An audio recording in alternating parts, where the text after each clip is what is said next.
এবার আমেরিকার তৈরি পেট্রো ডলার সিস্টেমকে শেষ করতে গোটা বিশ্ব জোট বাঁধতে শুরু করলো। ইরান কিছুদিন আগে জানিয়েছিল যে তারা ইরানের থেকে যে তেল বিক্রি করতে চায় তার ডলারে কেনাবেচা তারা করতে রাজি নয়। তারা চাইনিজ মুদ্রা বা কারেন্সি ইউয়ানে সেই কেনাবেচা করতে পারে। অর্থাৎ ডলারকে বাইপাস করে মিডল ইস্টে ওয়াং সিস্টেম অর্থাৎ পেট্রো ওয়াং সিস্টেমকে এস্টাবলিশ করার চেষ্টা কিন্তু ইরানের পক্ষ থেকে প্রথমবারের জন্য করা হয়েছিল এক সপ্তাহ আগে। আর এবার বিশ্বের একাধিক রাষ্ট্র ইনক্লুডিং ভারত এই পেট্রো ডলারকে বাইপাস করে নিজেদের লোকাল কারেন্সিকে এস্টাবলিশ করার জন্য একাধিক গুরুত্বপূর্ণ পদক্ষেপ নিল। এই ডলার এই পৃথিবীর শক্তিশালী একটি মুদ্রা বা কারেন্সি। এই পৃথিবীতে আমেরিকা নিজেদের সব সব থেকে শক্তিশালী রাষ্ট্র হিসাবে প্রতিষ্ঠা করতে পেরেছে, কারণ তাদের ডলারের ভ্যালু পৃথিবীর অন্য মুদ্রার থেকে অনেকটা বেশি। গোটা বিশ্ব বুঝতে পারছে যে আমেরিকার দাদাগিরি যদি শেষ করতে হয় তাহলে এই ডলার সিস্টেমকে আস্তে আস্তে শেষ করতে হবে। এবং এর জন্য এই ব্রিক্স কারেন্সিকে কিন্তু বাজারে আনার একটা চেষ্টা রাশিয়া, ভারত এবং চীন একত্রে মিলে করেছে।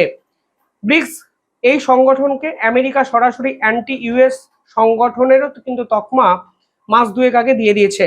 অর্থাৎ এই ডলার সিস্টেমকে কার্যত শেষ করার জন্য একাধিক পদক্ষেপ গুরুত্বপূর্ণ দেশেরা এর আগে নিয়েছে। এবং আপনারা জানেন যে এই ডলার সিস্টেমকে কার্যত ধরাশায়ী করার জন্য বিশ্বের একাধিক দেশ তাদের ফরেক্স রিজার্ভ থেকে ডলারকে কিন্তু বিক্রিও করতে শুরু করে দিয়েছিল এবং ডলারকে বাজারে অ্যাভেলেবিলিটি যেন ডলারের বাড়ে সেই চেষ্টা কিন্তু করেছে। এবার ইম্পর্টেন্ট বিষয় হচ্ছে এবার পেট্রো ডলার সিস্টেমকে কার্যত শেষ করতে চাইছে বিশ্বের তাবড় তাবড় রাষ্ট্রগুলো। পেট্রো ডলার সিস্টেম কবে কিভাবে চালু হলো এই ইতিহাসটা একটু বলা দরকার।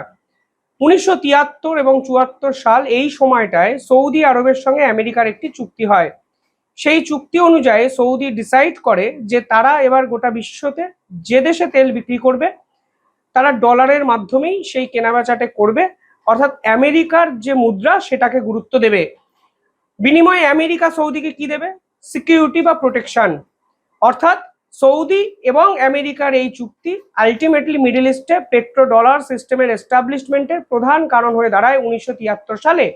এবং ক্রমেই এই ডলারকে গোটা বিশ্ব অ্যাকসেপ্ট করতে বাধ্য হয় এবং ডলার শক্তিশালী একটা জায়গায় যায় এবং গোটা বিশ্ব এখন ডলার ছাড়া কার্যত চলতে পারে না। সেই সিস্টেমকে যদি শেষ করতে হয় তাহলে বিকল্প একাধিক ব্যবস্থাকে ইন্ট্রোডিউস করতে হবে, তা বিশ্বের বহু দেশ বুঝেছে এবং সেই চেষ্টাই কিন্তু বর্তমানে করা হচ্ছে। এই মুহূর্তে এশিয়ার যে পদক্ষেপগুলো আপনারা যদি দেখেন তাহলে আপনারা নিজেরাও বুঝতে পারবেন প্রায় বহু দেশ ইনক্লুডিং ব্রাজিল, চীন, ভারত, রাশিয়া এবং এদেরকে ফলো করে একাধিক দেশ ডিডলারাইজেশন ট্রেন্ডসে গা ভাসাতে কিন্তু শুরু করেছে। পরবর্তীকালে বিশ্বের একাধিক দেশ চেষ্টা করছে যে অল্টারনেটিভ অয়েল সেটেলমেন্ট সিস্টেমকে এস্টাবলিশ করতে। অর্থাৎ ডলারকে দূরে সরানোর চেষ্টা শুধুমাত্র যে ভারত করছে তা নয়, বিশ্বের বহু দেশ বর্তমানে করছে যারা মিডল ইস্ট থেকে তেল কেনাবেচা করে। পাশাপাশি এই মুহূর্তে রাইভাল কারেন্সি ব্লকস তৈরি হয়েছে।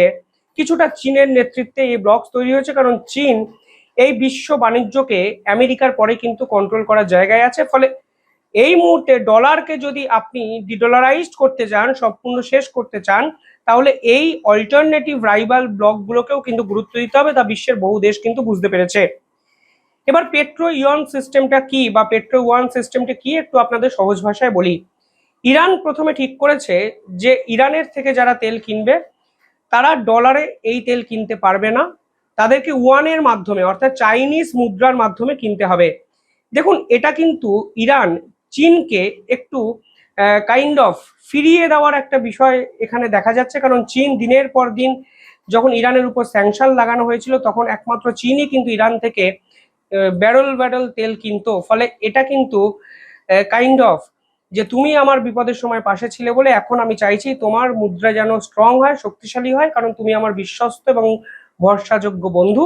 ফলে এখন এই সিস্টেমটি এই মুহূর্তে ইরানের পক্ষ থেকে করা হচ্ছে। অ্যাজ পার ডয়েসে ব্যাংক একটি স্টেটমেন্ট জারি করা হয় দুদিন আগে।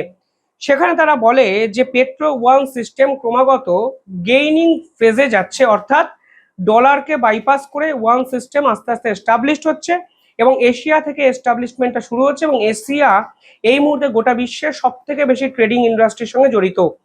দ্বিতীয়ত ডয়েসের পক্ষ থেকে বলা হয়েছে যে স্পেশালি যারা ইউএস স্যাংশনড কান্ট্রি কিংবা ওয়েস্টের সঙ্গে অ্যালাইন্ড কান্ট্রি নয়, অর্থাৎ পশ্চিমা বিশ্বের সঙ্গে যাদের কোনো সম্পর্ক নেই, তারাই এই ওয়ান সিস্টেমটাকে অ্যাকসেপ্ট করতে চাইছে। এবার আমেরিকা এতগুলো রাষ্ট্রের সঙ্গে বর্তমানে ঝগড়াঝাটি করে নিজেদের মধ্যে লিপ্ত হয়ে গেছে, ফলে স্বাভাবিকভাবেই আমেরিকার শত্রুপক্ষ এখন অনেক। ব্রিক্স কান্ট্রিগুলো যদি ধরেন, আপনারা দেখতে পাবেন সমস্ত তাবড় তাবড় কান্ট্রি দেশ এই ব্রিক্সে কিন্তু আছে।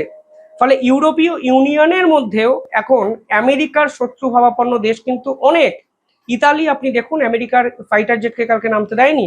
ফ্রান্স সরাসরি আমেরিকার সঙ্গে যুদ্ধ করছে। জার্মানি, স্পেন, কেউ ডোনাল্ড ট্রাম্পের এই যুদ্ধ নীতিকে সমর্থন করছে না, ট্যারিফ তো ছেড়েই দিন। ফলে সব মিলিয়ে তারাও এখন আস্তে আস্তে ডিডলারাইজড একটা করার চেষ্টা বিভিন্ন ক্ষেত্রে করছে, সেটাই কিন্তু ডয়েসে ব্যাংকের পক্ষ থেকে পরিষ্কার বলা হচ্ছে। অর্থাৎ এই মুহূর্তে পেট্রো ডলার সিস্টেমের ইরোশন হচ্ছে, ধস নামতে শুরু করেছে। একদিন নয়, মানে একদিনে নয়, একদিন এই ধস কার্যত ভূমিকম্পের আকার নেবে, তা কিন্তু ডয়েসে ব্যাংকের পক্ষ থেকে বলা হচ্ছে। দেখুন, এই মুহূর্তে সৌদি সব থেকে বেশি তেল বিক্রি করে চীনকে। আমেরিকা সৌদির থেকে যে পরিমাণ তেল নেয় তার থেকে 4 গুণ তেল চীন কিন্তু সৌদির থেকে নেয়। এবার চীন যদি কালকে বলে আমরা ডলারে পেমেন্ট করবো না, ওয়ানে পেমেন্ট করব, তখন সৌদি কি করবে? তাদের কাছে কি কোনো বিকল্প উপায় থাকবে? উপায় থাকবে না। সেটাই কিন্তু ডয়েসে ব্যাংক আগাম একটি পূর্বাভাস করেছে। এবং একটি তথ্য বলছে, এশিয়ায় কিন্তু বর্তমানে সব থেকে বেশি অয়েল কনজামশন বেশি হয়, এবং আরো স্পেসিফিক্যালি যদি আমি বলি, চীনে সব থেকে বেশি অয়েল কনজামশন হয়, তারপরে ভারতে সব থেকে বেশি অয়েল কনজামশন হয়। অর্থাৎ চীন এবং ভারত একত্রে যদি বলে আমরা ডলার সিস্টেমকে মানি না, আমরা অল্টারনেটিভ কোনো গেটওয়ের মাধ্যমে পেমেন্ট করব, তাহলে কিন্তু ডলার সব থেকে বড় ধাক্কা খাবে সাম্প্রতিক সময়, এবং সেই পুরো বিষয়টাই কিন্তু তৈরি হচ্ছে। গোল্ডম্যান স্যাক্সের ইকোনমিস্ট ইউকে, একই সঙ্গে ব্রিটেনের ট্রেজারি মিনিস্টার বলছে যে গালফ যে কান্ট্রিগুলো আছে, অর্থাৎ গালফ কোঅপারেশন কান্ট্রিগুলো আছে, তারা আস্তে আস্তে চীন এবং ভারতের দিকে ঝুঁকছে। অন্তত ইরান যুদ্ধের পর তারা চীন এবং ভারতের দিকে ঝুঁকবে, কারণ এই দুই রাষ্ট্র কিন্তু সব থেকে বেশি কনজামিং নেশন, এবং এরা কিন্তু ভবিষ্যতেও ভবিষ্যতেও আমেরিকা থেকে বেরিয়ে তারা আস্তে আস্তে এই ওয়ান সিস্টেম কিংবা অল্টারনেটিভ ডলার সিস্টেমের দিকে ঝুঁকবে, কারণ এই ঝগড়াঝাটি ঝুটঝামেলা তারা কেউ এফোর্ড করতে পারবে না। কারণ পরবর্তীকালে এই ঝগড়াঝাটি যদি হয়, তাহলে স্ট্রেট অফ হরমুজ ফের বন্ধ হয়ে যেতে পারে, তখন তারা আবার একটা প্যানিকড সিচুয়েশনের মধ্যে চলে যাবে। ফলে তারা তাদের মতো করে অল্টারনেটিভ এখনই কিন্তু রাস্তা তৈরি করছে। ফলে এই পার্টিকুলার গালফ কান্ট্রিগুলো আমেরিকার উপর ডিপেন্ডেন্সি কমিয়ে আস্তে আস্তে চীন এবং ভারতের দিকে ঝুঁকবে, তা কিন্তু আজকে গোল্ডম্যান স্যাক্সের ইকোনমিস্ট একই সঙ্গে ইউকে ট্রেজারি মিনিস্টার কিন্তু বলেছেন। এই মুহূর্তে ভারতবর্ষ কিন্তু একাধিক গুরুত্বপূর্ণ পদক্ষেপ নিচ্ছে তাদের লোকাল কারেন্সিকে এস্টাবলিশ করার জন্য।